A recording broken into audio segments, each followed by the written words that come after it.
Don't forget to like, share and subscribe to my channel and hit the notification bell button for my future videos. Thank you.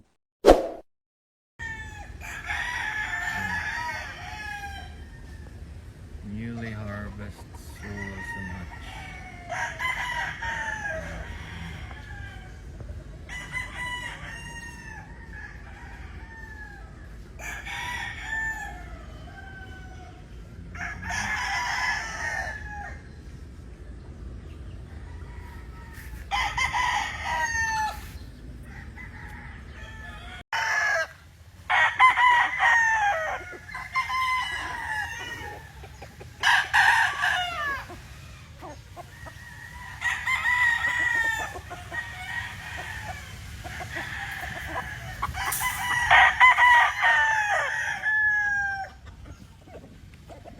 Okay.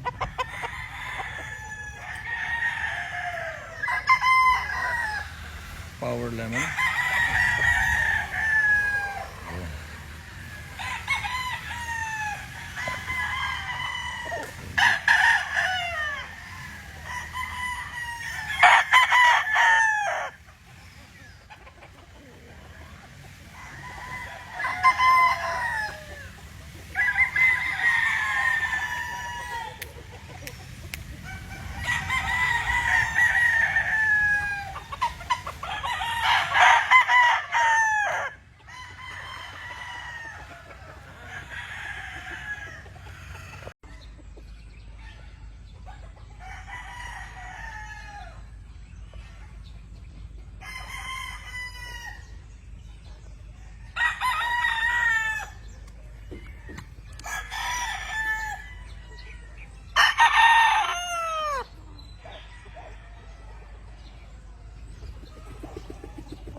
Beautiful.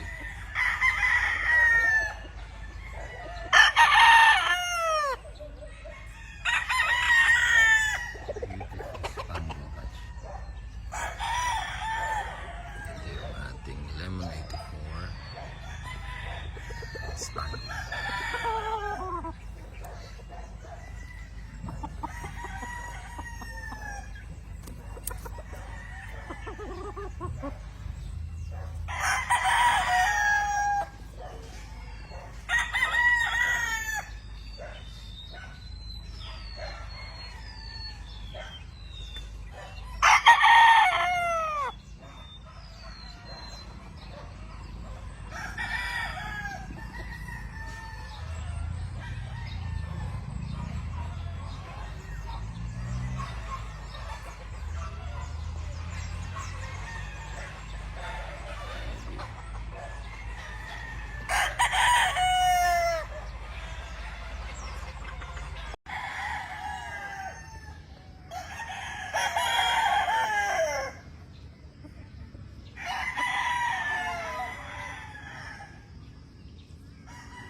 Good morning mga ka-excellence.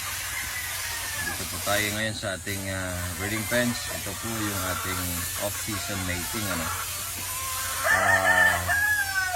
These are the right out and right in family of Moonwalker.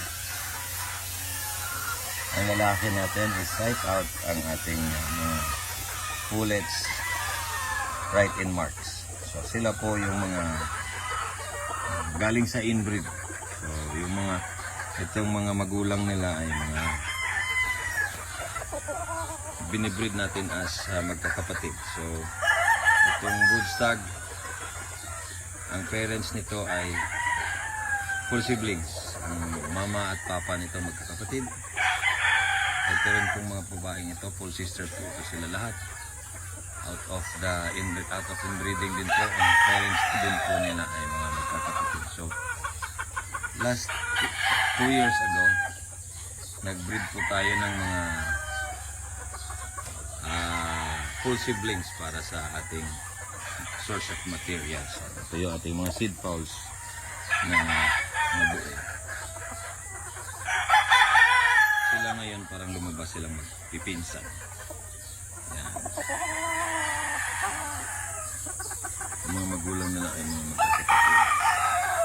So, magpipinsan silang buo, pero galing po sila sa malalim na inbreeding.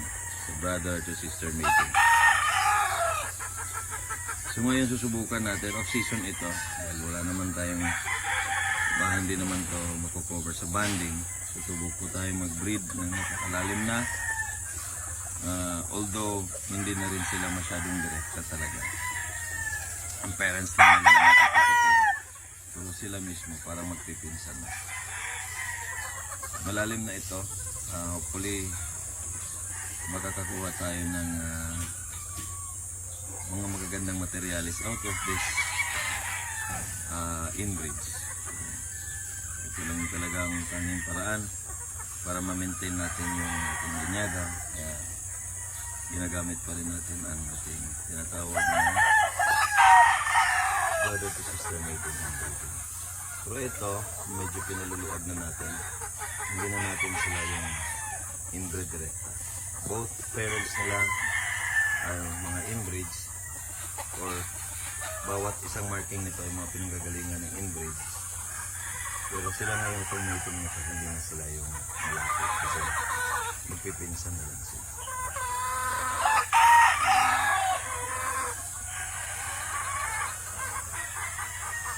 Ito po ang ating Moonwalker sweater. Dito natin tinuturo. Ngayon, dito tayo kukuha ng seed pouch. Thank you so much.